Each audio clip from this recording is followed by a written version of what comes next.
저는 올해 68입니다. 평생을 식당 일을 하며 살아왔죠. 아침 5시면 일어나서 장을 보러 가고 밤 10시가 넘어서야 집에 돌아오는 그런 삶이었습니다. 남편은 제가 30살 때 교통사고로 세상을 떠났어요. 그때 딸 혜수는 겨우 2살이었죠. 혼자 아이를 키우면서 식당 일을 한다는 게 정말 쉽지 않았습니다. 손님들 앞에서는 웃어야 했고 뒤에서는 눈물을 삼켜야 했어요. 그렇게 30년이 넘는 세월을 버텼습니다. 혜수는 착한 아이로 자라줬어요. 공부도 잘했고 엄마 고생하는 걸 누구보다 잘 알았죠. 대학도 장학금 받아가며 다녔고 졸업 후엔 회사에 취직해서 성실하게 일했습니다. 그러던 5년 전이었어요. 혜수가 좋은 사람을 만났다고 말했을 때 저는 정말 기뻤습니다. 분당에 사는 중산층 남자였죠. 혜수보다 2살 위였고 안정적인 회사에 다니고 있었어요. 엄마, 시댁이 괜찮은 집안이에요. 분당에 집도 있고요. 혜수의 말을 듣고 저는 안도했습니다. 내 딸이 드디어 고생 안 하고 살 수 있겠구나 싶었죠. 결혼 준비를 하면서 저는 있는 돈을 긁어 모았어요. 평생 모은 돈에서 2천만 원을 혜수에게 결혼자금으로 줬습니다. 제 통장에 남은 돈은 얼마 되지 않았지만 딸이 행복하다면 그걸로 충분했어요. 혜수의 결혼식 날이었습니다. 예식장에 도착했을 때 저는 입을 다물 수가 없었어요. 화려했습니다. 하객들도 많았고 다들 좋은 옷을 입고 있었죠. 저는 미리 맞춰둔 양복을 입었지만 왠지 초라해 보이는 것 같았어요. 안사돈을 처음 본 건 그때였습니다. 60대 초중반으로 보이는 여자였는데 옷차림부터 남달랐죠. 명품 핸드백을 들고 있었고 손목에는 반짝이는 시계가 채워져 있었습니다. 처음 뵙겠습니다. 혜수 어머니시죠? 안사돈은 저를 위아래로 훑어보더니 짧게 인사를 건넸어요. 표정에서 뭔가 묘한 느낌을 받았지만 저는 그냥 제 기분 탓이라고 생각했습니다. 네, 반갑습니다. 우리 혜수 잘 부탁드려요. 저는 최대한 공손하게 인사했죠. 예식이 끝나고 피로연 자리에서 안사돈과 잠깐 이야기를 나눴어요. 안사돈은 분당에 10억짜리 아파트가 있다고 했습니다. 거기에 주식이랑 예금 합쳐서 10억 정도 더 있다고 했죠. 우리는 평범하게 살아왔어요. 남편이 회사 다니면서 성실하게 모았죠. 안사돈의 말투에서 자부심이 느껴졌습니다. 저를 살짝 내려다보는 듯한 느낌도 있었고요. 저는 그저 고개만 끄덕였어요. 혜수가 시집간 후 저는 다시 일상으로 돌아왔습니다. 여전히 새벽에 일어나서 식당에 나갔고 밤늦게 집에 들어왔죠. 그렇게 하루하루를 살았어요. 가끔 혜수한테서 전화가 왔습니다. 엄마, 잘 지내세요? 그래, 엄마는 잘 지내. 혜수는 어때? 저도 괜찮아요. 남편도 잘해주고요. 그 말을 들으면 저는 마음이 놓였어요. 딸이 행복하다니 그것만으로도 충분했습니다. 사실 저한테는 김해에 땅이 하나 있었어요. 부모님한테 상속받은 땅이었는데 그린벨트로 묶여 있었죠. 개발도 못하고 팔 수도 없는 땅이었습니다. 그냥 세금만 나가는 애물단지였어요. 몇 번 부동산에 가서 물어봤지만 대답은 똑같았습니다. 그린벨트는 풀리기 전엔 가치가 없어요. 언제 풀릴지도 모르고요. 저는 그 땅에 대한 기대를 완전히 접었어요. 그냥 있는지 없는지도 모르고 사는 게 나았죠. 매일 식당에서 일하는 게 저의 전부였습니다. 손님들이 주문하면 주방에 전달하고 음식이 나오면 서빙했어요. 설거지도 하고 청소도 했죠. 몸은 힘들었지만 익숙한 일이었습니다. 저는 늘 생각했어요. 이렇게라도 건강하게 일할 수 있다는 게 감사하다고요. 혜수가 이제 잘 살고 있으니 저도 조금만 더 버티면 된다고요. 그때까지만 해도 저는 평범하게 살다가 평범하게 죽을 줄 알았습니다. 앞으로 제 인생에 어떤 일이 일어날지 전혀 예상하지 못했죠. 저는 그저 오늘도 내일도 식당에서 일하고 가끔 딸한테서 오는 전화에 위안을 받으며 살았어요. 그게 제 삶의 전부였습니다. 밤에 집에 돌아와서 침대에 누우면 온몸이 욱신거렸어요. 허리도 아프고 다리도 아팠죠. 하지만 잠들기 전에 해수 생각을 하면 기분이 좋아졌습니다. 내 딸은 이제 분당에서 편하게 살고 있을 거라고, 더 이상 고생하지 않을 거라고 생각했어요. 그게 저한테는 가장 큰 행복이었습니다. 그렇게 평범한 일상이 계속될 줄 알았습니다. 하지만 인생이란 게 한순간에 뒤집힐 수 있다는 걸 저는 그날 뼈저리게 느꼈어요. 그날도 평소처럼 식당에서 일하고 있었습니다. 손님들이 몰려드는 저녁 시간이었죠. 주방에서는 불판 위에 고기가 지글지글 익어가고 있었고 저는 홀에서 바쁘게 움직이고 있었어요. 여기 물 좀 주세요. 계산이요. 손님들의 목소리가 사방에서 들려왔습니다. 그때였어요. 주방에서 이상한 소리가 들렸죠. 타는 냄새도 났습니다. 이게 뭐야? 뒤를 돌아보니 주방 쪽에서 연기가 피어오르고 있었어요. 제가 잠깐 정신없이 홀리를 보는 사이 가스레인지 근처에 놔둔 행주에 불이 붙은 거였습니다. 처음엔 작은 불이었어요. 아, 큰일이다. 저는 급하게 소화기를 찾으러 갔습니다. 하지만 그 짧은 시간에 불은 순식간에 번졌죠. 기름기가 많은 주방이었거든요. 불이야. 손님들이 비명을 지르며 밖으로 뛰쳐나갔어요. 저도 정신없이 물을 끼얹어 봤지만 소용없었습니다. 불은 계속 커졌고 연기가 식당 전체를 뒤덮었죠. 숨을 쉴 수가 없었어요. 결국 저도 밖으로 나올 수밖에 없었습니다. 소방차가 도착했을 때는 이미 늦었어요. 식당은 거의 다 타버린 상태였죠. 소방관들이 불을 끄는 동안 저는 그저 멍하니 서서 바라만 볼 수밖에 없었습니다. 평생 일했던 식당이 제 눈앞에서 홀라당 타들어가고 있었어요. 다리에 힘이 풀려서 그 자리에 주저앉았습니다. 눈물이 주르륵 흘러내렸죠. 아, 이제 어떡하지? 불이 꺼진 후 사장님이 오셨어요. 사장님도 얼굴이 창백했습니다. 당연하죠. 식당이 완전히 망가져 버렸으니까요. 언니, 일단 병원부터 가봐요. 연기 많이 마셨잖아요. 저는 고개를 저었습니다. 아니에요, 괜찮아요. 그것보다 정말 죄송해요, 사장님. 제가 한눈판 사이에. 사장님은 한숨을 크게 쉬었어요. 언니 잘못은 아니에요. 사고는 누구한테나 일어날 수 있으니까. 그래도 수리는 해야 하는데. 며칠 후 수리 견적이 나왔습니다. 5천만 원이었어요. 그 말을 듣는 순간 머리가 하얘졌습니다. 5천만 원이라니요. 저한테는 상상도 할 수 없는 큰 돈이었죠. 사장님은 미안한 표정으로 말했어요. 보험 처리를 해보긴 했는데 언니가 부주의로 낸 불이라 보험금이 안 나온대요. 그래서 언니가 수리비를 부담해야 할 것 같아요. 저는 아무 말도 할 수 없었습니다. 5천만 원을 어떻게 마련하냐고요. 제 통장에는 고작 몇백만 원밖에 없었어요. 혜수 결혼시킬 때 거의 다 써버렸거든요. 집에 돌아와서도 잠을 잘 수가 없었습니다. 천장만 멍하니 바라보고 있었죠. 머릿속이 복잡했어요.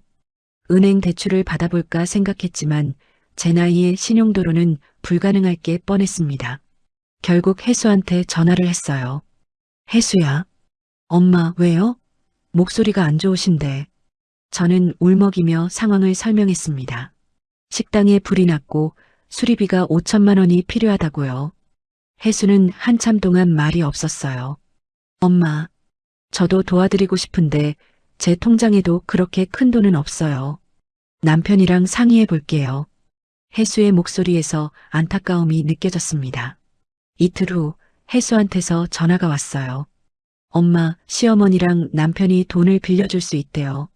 저는 가슴이 철렁했습니다. 안사돈한테 손을 벌려야 한다니요. 하지만 조건이 있어요. 이자가 15%래요. 뭐라고? 15%? 그건 말도 안 되는 고금리였어요. 은행도 아니고 사채업자들이나 받는 이자였죠. 저도 말렸는데 시어머니가 큰 돈을 빌려주는 거니까 이 정도는 당연하다고. 미안해요, 엄마. 혜수의 목소리는 떨리고 있었습니다. 저는 눈을 감았어요. 다른 방법이 없었습니다. 식당 사장님은 계속 기다리고 있었고 수리를 시작하지 않으면 식당 문을 완전히 닫아야 했죠. 알았어. 그렇게 하자. 며칠 후 안사돈 집에 갔습니다. 분당의 깨끗한 아파트였어요. 현관을 들어서니 인테리어부터 남달랐죠. 비싼 가구들이 즐비했고 벽에는 그림들이 걸려 있었습니다. 안사돈은 소파에 앉아서 저를 기다리고 있었어요. 어서 오세요, 사돈. 저는 고개를 숙였습니다. 정말 감사합니다. 덕분에 큰 도움을 받게 됐어요. 안사돈은 차를 한 잔 따라주더니 입을 열었어요. 사돈도 아시다시피 5천만 원은 큰 돈이에요. 우리도 쉽게 결정한 건 아니죠. 네, 잘 알고 있습니다. 이자는 15%로 하기로 했고 매달 이자는 꼭 납부하셔야 해요. 원금은 천천히 갚으셔도 되고요.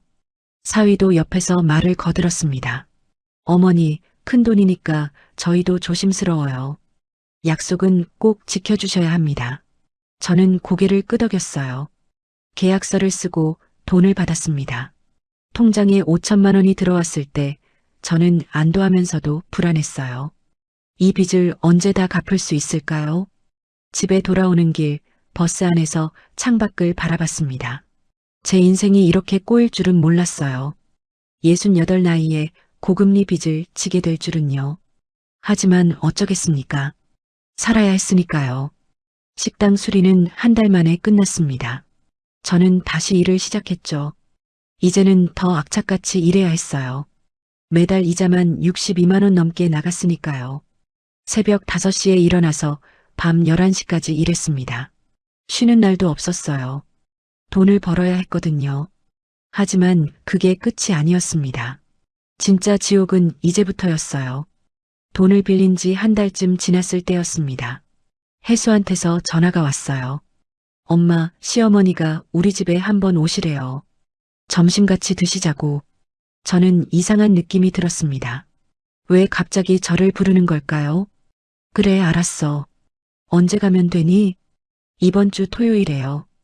토요일이 됐고 저는 안사돈 집으로 향했습니다. 현관문을 열고 들어서니 안사돈이 앞치마를 두르고 있었어요. 어머니, 오셨어요? 혜수가 반갑게 맞아줬습니다. 안사돈은 소파에 앉아서 텔레비전을 보고 있었죠. 오셨어요, 사돈. 앉으세요. 저는 조심스럽게 소파에 앉았습니다. 그때 안사돈이 입을 열었어요.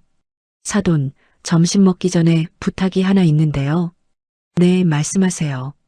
방 청소 좀 부탁해도 될까요? 제가 허리가 안 좋아서요. 사돈이 오셨으니 도와주시면 좋겠어요. 저는 잠시 멈칫했습니다.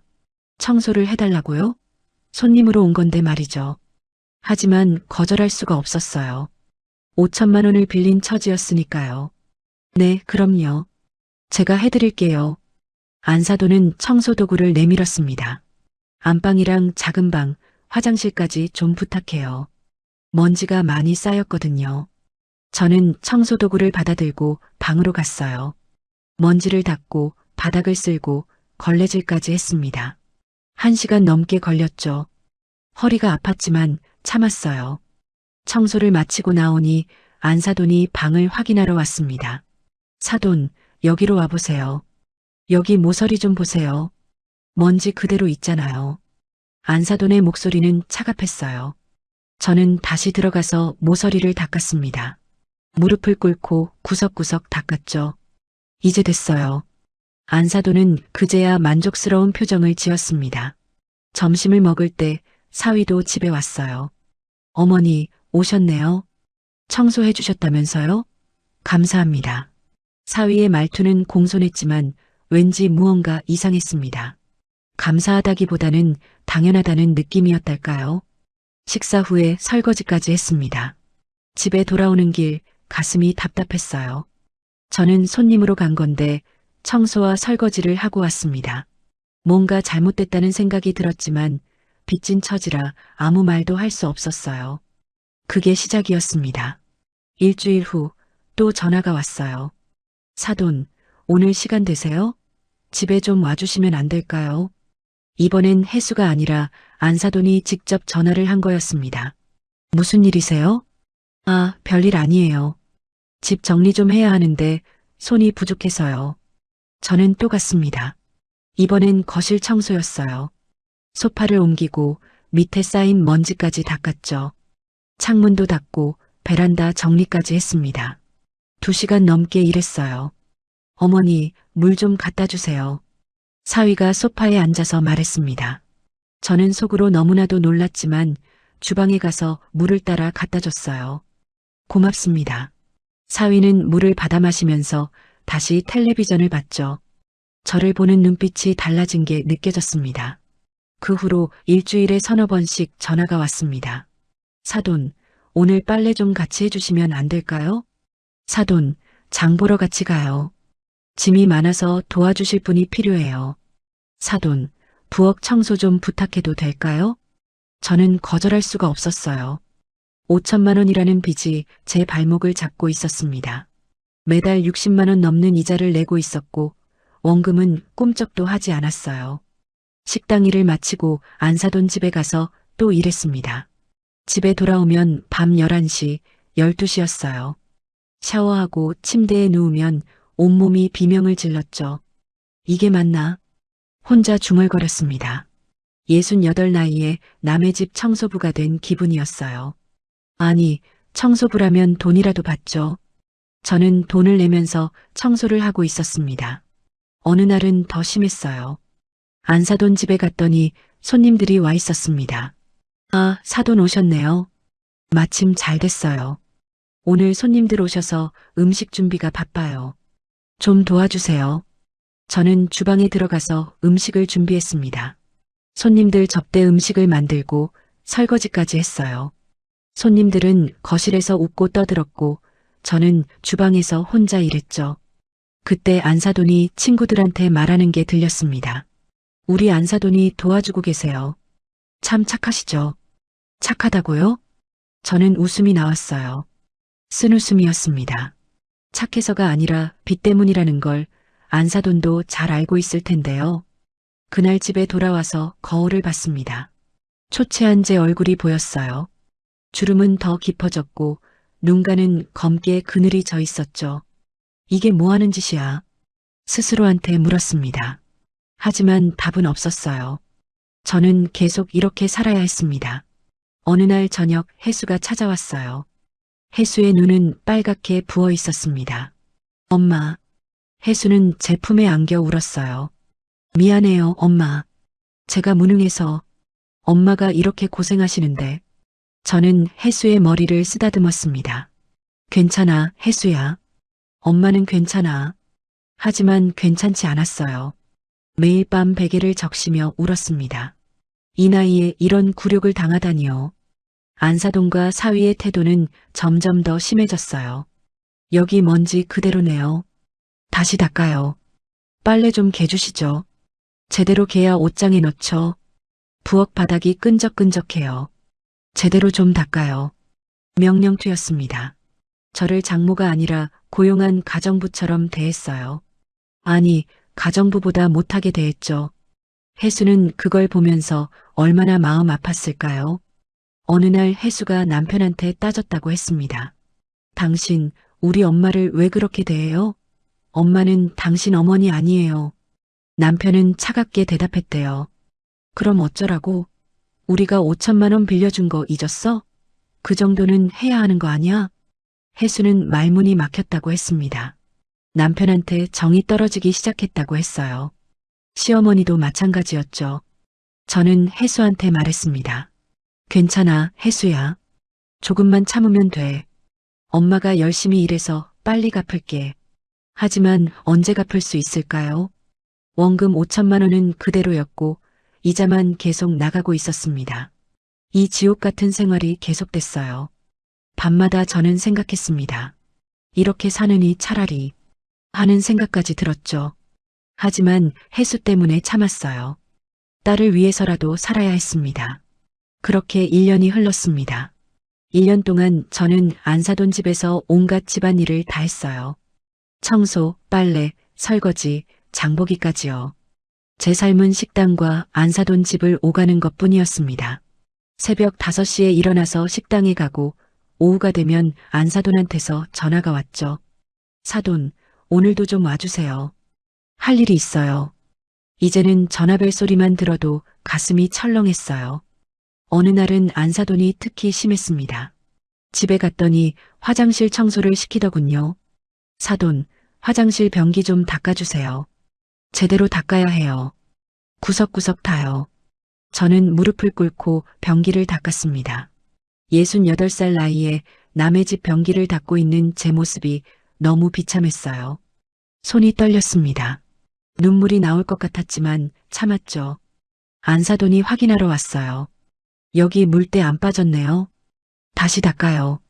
저는 다시 소를 들었습니다. 더 세게, 더 깨끗하게 닦았어요. 손에서 피가 날 것 같았지만 멈출 수 없었습니다. 1시간을 넘게 화장실에서 일했어요. 나왔을 때 허리를 펼 수가 없었습니다. 너무 오래 구부리고 있었거든요. 다 하셨어요? 그럼 부엌도 좀 닦아주세요. 안사돈의 말에 저는 아무 말 없이 고개만 끄덕였습니다. 사위도 점점 더 심해졌어요. 어머니, 제 셔츠 다림질 좀 해주세요. 어머니, 신발 좀 닦아주시죠. 어머니, 차 한 잔 갖다 주세요. 설탕은 2스푼이요. 명령이었습니다. 부탁이 아니라요. 저를 볼 때마다 턱으로 가리키며 일을 시켰어요. 어느 날은 사위의 친구들이 집에 왔습니다. 거실에서 게임을 하고 있더군요. 어머니, 친구들한테 맥주 좀 갖다 주세요. 저는 냉장고에서 맥주를 꺼내 쟁반에 담았어요. 친구들한테 하나씩 갖다 주고 있는데 그들은 저를 거들떠보지도 않았습니다. 고맙습니다. 한 명이 말했지만 눈은 화면에서 떼지 않았어요. 저는 투명인간이 된 기분이었습니다. 그들이 먹고 난 후 설거지는 당연히 제 몫이었어요. 집에 돌아오는 길 버스 안에서 창밖을 봤습니다. 거리를 걷는 사람들이 보였어요. 평범하게 웃고 떠들며 걷고 있었죠. 저도 저렇게 살고 싶었습니다. 평범하게요. 하지만 제게는 그런 평범함조차 사치였어요. 혜수는 점점 더 힘들어하고 있었습니다. 어느 날 혜수가 집에 왔는데 얼굴이 말이 아니었어요. 엄마, 저 더 이상 못 견디겠어요. 혜수는 소파에 주저앉아 울었습니다. 매일 보는 게 엄마가 고생하시는 모습이에요. 시어머니랑 남편이 엄마를 대하는 걸 보면 화가 나서 미칠 것 같아요. 저는 혜수를 안아줬어요. 괜찮아. 엄마는 괜찮아. 어떻게 괜찮아요? 엄마가 매일 저 집에 가서 청소하고 빨래하고 저 때문이잖아요. 제가 그 집에 시집 와서 혜수의 목소리는 떨리고 있었습니다. 저도 눈물이 났어요. 참고 참았던 눈물이 터져 나왔죠. 엄마가 미안해, 혜수야. 엄마가 불 조심했어야 하는 건데. 두 모녀는 그렇게 한참을 울었습니다. 혜수는 남편한테도 계속 얘기했대요. 당신, 우리 엄마한테 그렇게 하는 거 그만해요. 차라리 제 월급으로 빚을 갚을게요. 남편은 코웃음을 쳤다고 했습니다. 당신 월급으로 언제 다 갚아? 5천만 원이야. 그냥 어머니가 집안일 좀 도와주시는 게 나아. 일하면서 천천히 갚으시면 되지. 혜수는 남편의 그 말을 듣고 정이 뚝 떨어졌다고 했어요. 엄마를 사람 취급도 안 해요. 그냥 가정부처럼 생각하는 것 같아요. 저는 혜수의 손을 잡았습니다. 조금만 참자, 혜수야. 엄마가 어떻게든 돈을 모아서 빨리 갚을게. 그럼 이 지옥 같은 생활도 끝나. 하지만 말뿐이었어요. 식당 일로 버는 돈에서 생활비 빼고 나면 이자 내고 조금밖에 남지 않았습니다. 원금을 갚으려면 10년은 걸릴 것 같았어요. 아니, 어쩌면 평생 못 갚을 수도 있었죠. 저는 밤마다 김에 땅 생각을 했습니다. 그린벨트만 풀린다면 하는 생각이요. 하지만 그건 불가능한 일이었어요. 수십 년째 묶여있던 땅인걸요. 어느 날 저녁 안사돈한테서 전화가 왔습니다. 사돈, 내일 오전에 시간 되세요? 무슨 일이세요? 아, 집 대청소를 좀 하려고요. 큰일이니까 좀 도와주시면 좋겠어요. 대청소라니요. 저는 한숨을 쉬었습니다. 네, 알겠습니다. 다음 날 아침 안사돈 집에 갔어요. 정말 대청소였습니다. 집안 구석구석을 다 청소하더군요. 창문 닫고 베란다 정리하고 방마다 청소기 돌리고 걸레질하고요. 오전 9시부터 시작해서 오후 5시까지 일했습니다. 점심도 제대로 못 먹었어요. 간단하게 김밥 하나 먹고 다시 일했죠. 허리가 끊어질 것 같았습니다. 수고하셨어요, 사돈. 덕분에 집이 깨끗해졌네요. 저는 힘없이 웃었어요. 아, 그리고 이자는 이번 달도 제때 납부하셔야 해요. 알죠? 네, 알고 있습니다. 집에 돌아와서 침대에 누웠습니다. 움직일 수가 없었어요. 온몸이 돌덩이처럼 무거웠죠. 엄마, 저 이혼하고 싶어요. 혜수가 어느 날 말했습니다. 저는 깜짝 놀랐어요. 혜수야, 그런 말하지 마. 결혼이 쉬운 게 아니야. 엄마가 이렇게 고생하시는데 어떻게 그 집에서 살아요. 매일 보는 게 지옥이에요. 혜수의 눈에는 눈물이 가득했습니다. 저는 혜수를 달랬어요. 하지만 솔직히 저도 혜수가 그 집에서 나왔으면 좋겠다는 생각이 들었습니다. 그들은 혜수도 저도 사람으로 안 봤으니까요. 시간은 계속 흘렀고 고통은 깊어만 갔어요. 제 몸은 점점 망가졌습니다. 허리도 아프고 무릎도 아팠죠. 하지만 쉴 수가 없었어요. 쉬면 돈을 못 벌고 돈을 못 벌면 이자를 못 내니까요. 저는 매일 밤 기도했습니다. 제발 이 고통이 끝나게 해달라고요. 하지만 기적은 일어나지 않았어요. 아직은요. 그렇게 1년하고도 몇 달이 더 지났습니다. 매일이 똑같았어요. 식당에서 일하고 안 사돈 집에 가서 또 일하고요. 제 통장에는 돈이 조금씩 쌓이고 있었지만 원금을 갚기엔 턱없이 부족했습니다. 이제는 이 생활이 끝나지 않을 거라는 생각마저 들었어요. 어느 날 오후였습니다. 식당에서 일하고 있는데 낯선 번호로 전화가 왔어요. 여보세요? 혹시 김순미 씨 맞으신가요? 김해시청 토지관리과입니다. 김해시청이라고요? 저는 가슴이 철렁했습니다. 세금 문제인가 싶었어요. 네, 맞는데요. 무슨 일이세요? 아, 소유하신 토지 관련해서 연락드렸습니다. 제가 상속받은 그 땅이었습니다. 네, 그 땅이요. 무슨 일인가요? 담당자는 차분하게 설명했어요. 그 일대가 개발계획지구로 선정됐습니다. 그래서 그린벨트가 해제될 예정이에요. 순간 귀를 의심했습니다. 그린벨트가 해제된다고요? 정말요? 그게 정말인가요? 네, 이번 달 말에 공식 발표됩니다. 소유주분들께 미리 안내드리는 거예요. 전화를 끊고 나서도 한참 멍하니 서 있었어요. 믿기지가 않았습니다. 수십 년 동안 묶여있던 땅이 풀린다니요. 저는 떨리는 손으로 부동산에 전화를 걸어 사실인지 물어봤습니다. 부동산 중개인은 잠시 검색하더니 말했어요. 아, 거기요? 요즘 그쪽 땅값이 엄청 오르고 있어요. 개발 소식 나오면서 투자자들이 몰리거든요. 그래서 얼마나 되는데요? 평당 한 500에서 2천 사이로 거래되고 있네요. 땅이 몇 평이신데요? 저는 서류를 확인했습니다. 2,000평이요. 중개인이 숨을 들이켰어요. 2,000평이요?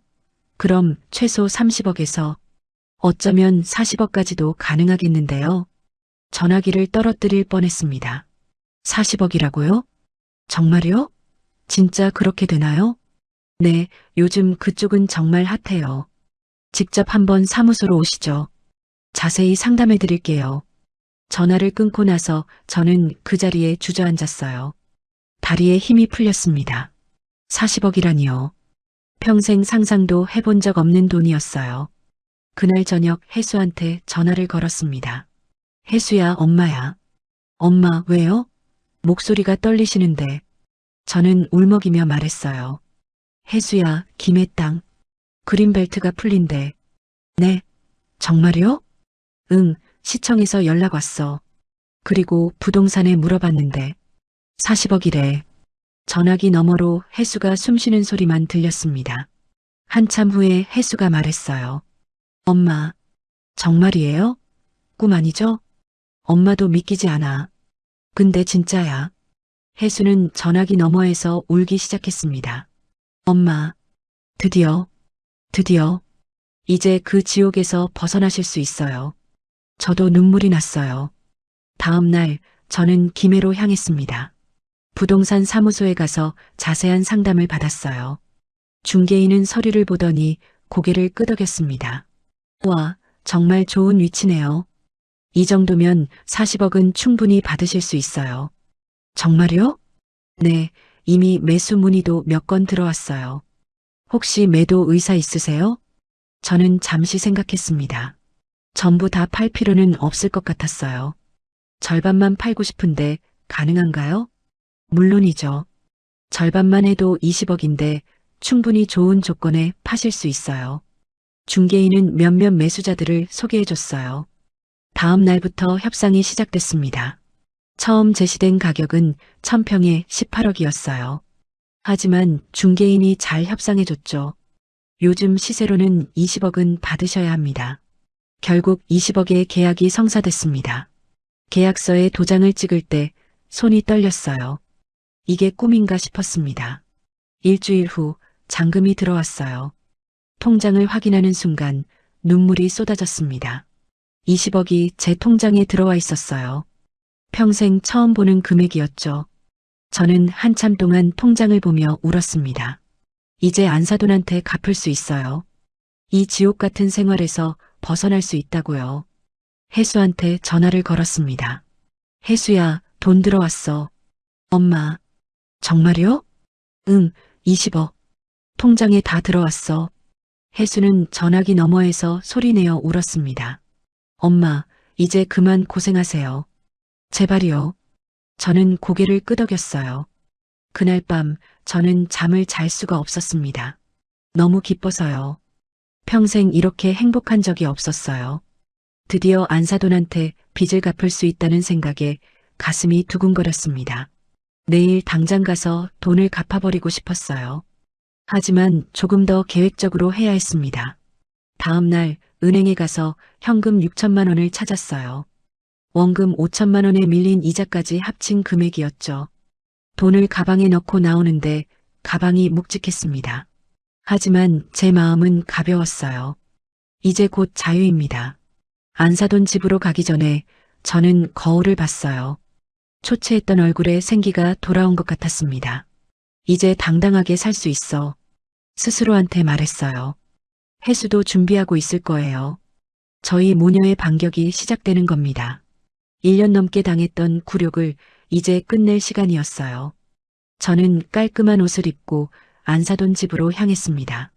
가방 속에는 6천만 원이 들어 있었고 제 마음 속에는 단호함이 가득했어요. 더 이상 참지 않을 겁니다.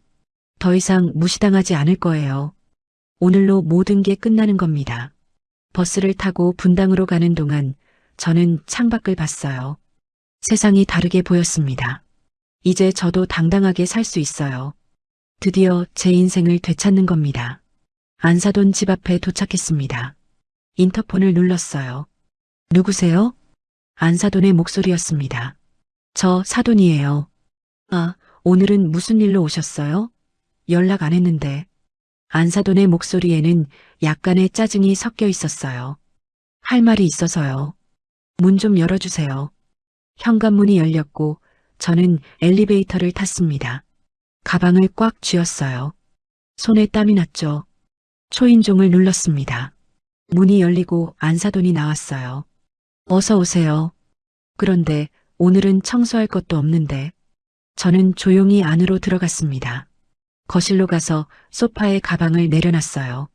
안사돈은 의아한 표정으로 저를 봤습니다. 무슨 일이세요? 그때 방에서 사위가 나왔어요. 잠시 집에 들린 모양이었죠. 어머니, 오늘 왜 오셨어요? 저는 천천히 가방을 열었습니다. 안에서 묶음으로 된 현금을 꺼냈어요. 안사돈과 사위의 눈이 커졌습니다. 이게 뭐예요? 안사돈이 물었어요. 저는 차분하게 말했습니다. 빌렸던 5천만 원이요. 이자까지 합쳐서 6천만 원 준비했어요.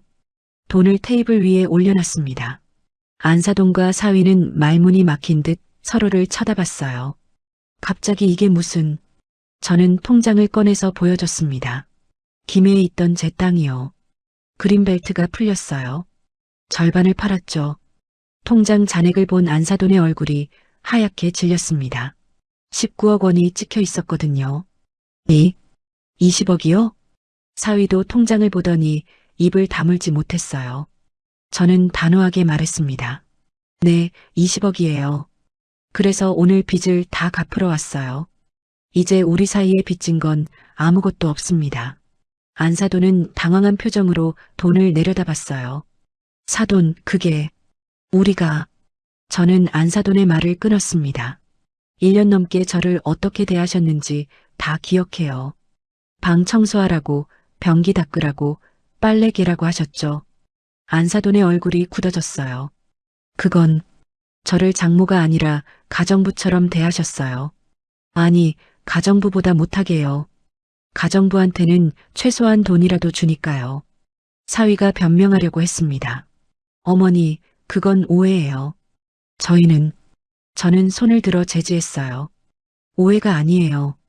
저는 1년 넘게 당했어요. 모욕을, 무시를, 굴욕을요. 눈물이 날 것 같았지만 참았습니다. 지금은 울 때가 아니었어요. 이제 다시는 저를 함부로 대하지 마세요. 저도 당당하게 살 권리가 있어요. 안사돈은 입술을 떨며 말했어요. 사돈, 저희가 좀 심했던 건 인정해요. 하지만은 없어요. 저는 오늘로 끝내러 왔어요. 빚도 갚았고 이제 우리 사이에 아무 관계도 없습니다.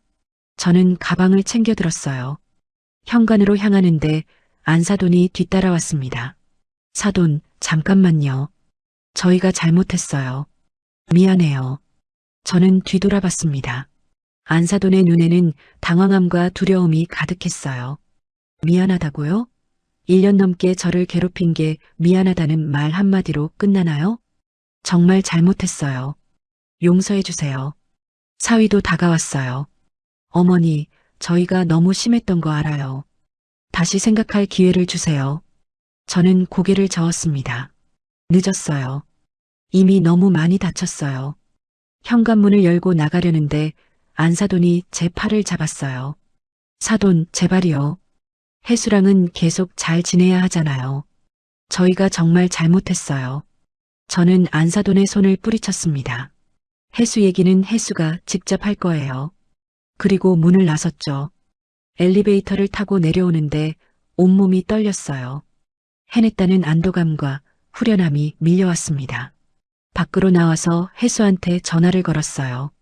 혜수야, 엄마야. 다 끝났어. 엄마. 정말요? 응, 돈 다 갚았어. 이제 우리 자유야. 혜수는 전화기 너머에서 울었습니다. 엄마, 고생하셨어요. 정말 고생 많으셨어요. 다음 날 혜수가 남편을 만났다고 했어요. 저 이혼할래요. 사위은 당황했대요. 갑자기 왜 그래?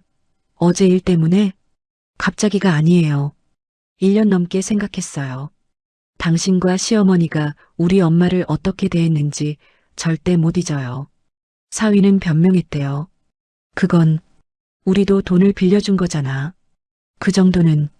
혜수가 말을 끊었습니다. 그 정도라고요? 사람을 사람 취급 안 한 게 그 정도예요? 미안해. 내가 잘못했어. 다시 한 번만. 싫어요. 이미 끝났어요. 당신한테도 시어머니한테도 정이 다 떨어졌어요. 며칠 후 안사돈과 사위가 찾아왔대요. 무릎까지 꿇었다고 했습니다. 혜수야, 우리가 정말 잘못했다. 장모님한테도 너한테도 용서를 빌게. 안사돈도 눈물을 흘리며 말했대요. 제발 이혼만은 취소해줘. 우리가 다시는 그러지 않을게. 하지만 혜수는 단호했어요. 안 돼요. 저도 결심했어요. 엄마가 1년 넘게 당한 걸 생각하면 절대 용서 못해요. 그러고선 사위가 애원했대요. 혜수야, 제발. 나 없이는 못 살잖아. 혜수는 차갑게 대답했습니다. 당신 없이도 잘 살 수 있어요. 이제 엄마랑 둘이 살 거예요. 결국 이혼 절차가 시작됐어요. 재산분할 협상도 했죠. 혜수는 정당한 몫을 받아냈습니다. 한 달 후 이혼이 정식으로 성립됐어요. 혜수가 집에 왔을 때 저는 딸을 꽉 안아줬습니다. 엄마, 이제 우리 둘이 잘 살아요. 저는 고개를 끄덕였어요. 마지막으로 안사돈한테서 문자가 왔습니다. 사돈, 정말 미안합니다. 용서해 주세요. 저는 답장을 보내지 않았어요. 용서는 해줄 수 있어도 잊을 수는 없었으니까요. 그리고 그들과의 인연은 이미 끝났으니까요. 저는 창밖을 봤습니다. 새로운 시작이었어요. 이혼이 확정된 후 혜수와 저는 새로운 삶을 준비했습니다. 가장 먼저 한 일은 집을 구하는 거였어요. 저희는 며칠 동안 부동산을 알아봤습니다. 결국 경기도 동탄 쪽에 아파트를 계약했어요. 30평짜리 아파트였는데 깨끗하고 아늑했죠. 엄마, 여기 정말 좋은데요? 혜수가 베란다에서 밖을 내다보며 말했습니다. 저도 옆에 서서 창밖을 봤어요. 새로운 동네, 새로운 집, 새로운 시작이었습니다. 그래, 여기서 우리 행복하게 살자. 이사하는 날 짐이 많지 않았어요. 제가 가져온 건 옷가지와 몇 가지 살림살이 뿐이었고 혜수도 전 남편 집에서 자기 물건만 챙겨왔죠. 엄마 가구 새로 사야겠어요. 그래야겠지? 우리 둘이 쓸 거니까 예쁜 걸로 사자. 저희는 그날 오후 가구점에 갔습니다. 소파도 골랐고 침대도 골랐어요. 식탁도 새로 샀죠. 계산을 할 때 점원이 가격을 불렀습니다. 총 800만 원입니다.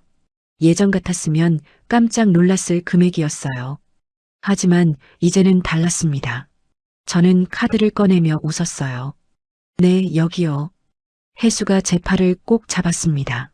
엄마, 이런 기분 처음이죠? 그래, 돈 걱정 없이 물건 사는 게 이렇게 좋은 줄 몰랐어. 일주일 후 집이 완전히 꾸며졌어요.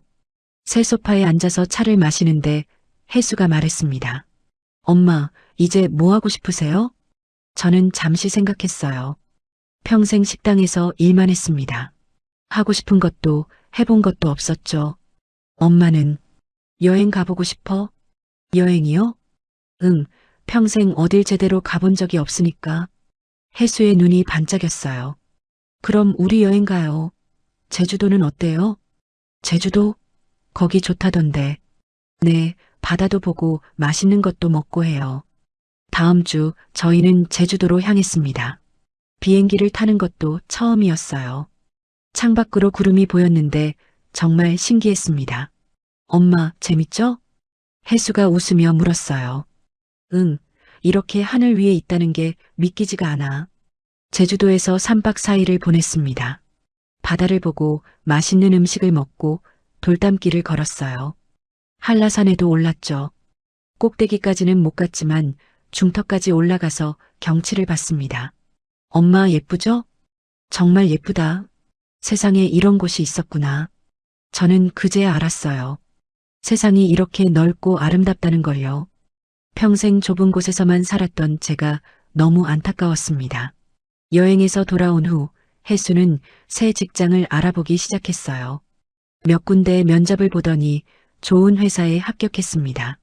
엄마 합격했어요. 혜수가 신나서 말했어요. 정말? 축하해, 혜수야. 월급도 전보다 더 많이 받아요. 이제 제대로 시작하는 거예요. 저도 뭔가 해야겠다고 생각했어요. 아직 68이었지만 그냥 놀고 있기엔 젊었죠. 엄마도 뭐 할까 생각 중이야. 엄마는 쉬세요. 평생 일만 하셨잖아요. 아니야, 뭔가 하고 싶어.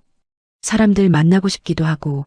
며칠 후 아파트 게시판에서 공고를 봤습니다. 동네 복지관에서 봉사자를 모집한다는 내용이었어요. 저는 복지관에 전화를 걸었습니다. 혹시 봉사활동하고 싶은데요. 어르신, 어떤 분야에 관심 있으세요? 음식 만드는 거요. 평생 식당에서 일했거든요. 아, 그럼 급식 봉사는 어떠세요?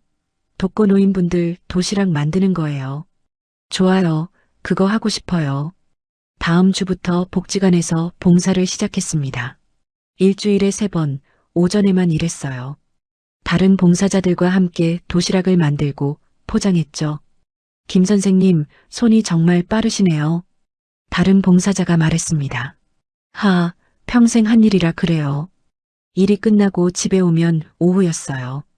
혜수는 회사에 나가고 없었죠. 저는 집에서 책을 읽거나 동네를 산책했습니다.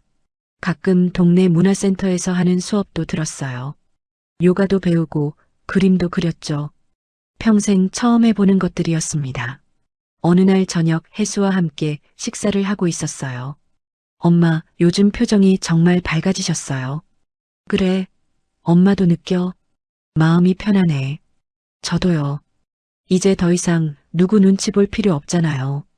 저는 혜수의 손을 잡았습니다. 혜수야, 그동안 정말 미안했어. 엄마 때문에 고생 많았지. 무슨 말씀이세요? 엄마가 저 때문에 고생하신 거죠. 이제는 우리 서로를 위해서 잘 살자. 행복하게. 혜수의 눈에 눈물이 맺혔어요. 네, 엄마. 꼭 그럴게요. 몇 달이 지났습니다. 가을이 왔고 날씨가 선선해졌어요. 저는 혜수랑 단풍 구경을 갔습니다.